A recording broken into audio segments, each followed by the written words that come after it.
Donald ট্রাম্পের উপর হামলার ঘটনায় যখন তোলপাড় চলছে, ঠিক তখনই পুরো বিশ্বের নজর এখন পাকিস্তানের রাজধানী ইসলামাবাদের দিকে। ওমান থেকে হঠাৎ করেই পুনরায় পাকিস্তানে ফিরছেন ইরানের পররাষ্ট্রমন্ত্রী আব্বাস আরাকচি। কিন্তু কেন এই নাটকীয় প্রত্যাবর্তন? যেখানে কয়েক ঘন্টা আগেই আলোচনার টেবিল প্রায় ভেস্তে যাওয়ার উপক্রম হয়েছিল, সেখানে পাকিস্তানের এই তৎপরতা কিসের ইঙ্গিত দিচ্ছে? তবে কি পর্দার আড়ালে বড় কোনো সমঝোতা হতে যাচ্ছে, নাকি ইরান তার অনড় অবস্থানেই অবিচল? ঘটনার সূত্রপাত গত শনিবার ইসলামাবাদে পাকিস্তানের শীর্ষ নেতৃত্বের সাথে দীর্ঘ বৈঠকের পর কোনো সুনির্দিষ্ট ঘোষণা ছাড়াই পাকিস্তান ত্যাগ করেন আব্বাস আরাকচি। তেহরানের পক্ষ থেকে সাফ জানিয়ে দেওয়া হয়, যে কোনো আলোচনার আগে ওয়াশিংটনকে অবশ্যই ইরানের ওপর থেকে নৌ অবরোধ তুলে নিতে হবে।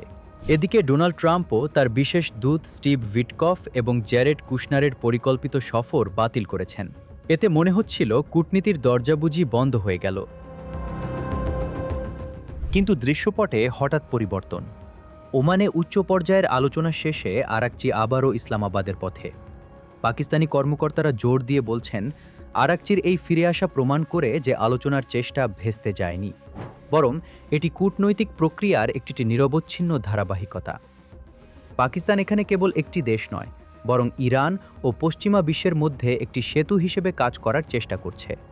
বিশেষ করে পাকিস্তানের সেনাপ্রধান ফিল্ড মার্শাল আসিম মুনিরের সাথে আরাকচির বৈঠকটি ছিল অত্যন্ত তাৎপর্যপূর্ণ। প্রশ্ন উঠছে, ট্রাম্পের কঠোর মনোভাবের সামনে ইরান কেন এই মুহূর্তে কূটনীতিতে এত সক্রিয়? বিশ্লেষকরা মনে করছেন, ইরান তার শক্তির অবস্থান থেকে কথা বলছে। ট্রাম্প প্রশাসন ইসরায়েলকে নিঃশর্ত সমর্থন দিলেও ইরান প্রমাণ করতে চায় যে তারা একা নয়। মস্কো এবং ওমানের সাথে সমন্বয় করে ইরান মূলত একটি পাল্টা জোট বা আঞ্চলিক নিরাপত্তা বলয় তৈরি করছে। আরাকচির ইসলামাবাদ থেকে সরাসরি মস্কো যাওয়ার পরিকল্পনা সেই বার্তাই দিচ্ছে যে আমেরিকার চাপ ইরানের কূটনৈতিক অগ্রযাত্রাকে রুখতে পারবে না।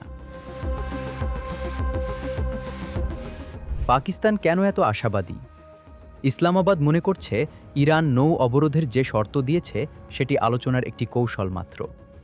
আজকের এই দ্বিতীয় দফার বৈঠকে হয়তো যুদ্ধের স্থায়ী সমাধান বা অন্তত একটি যুদ্ধবিরতির খসড়া নিয়ে আলোচনা হতে পারে।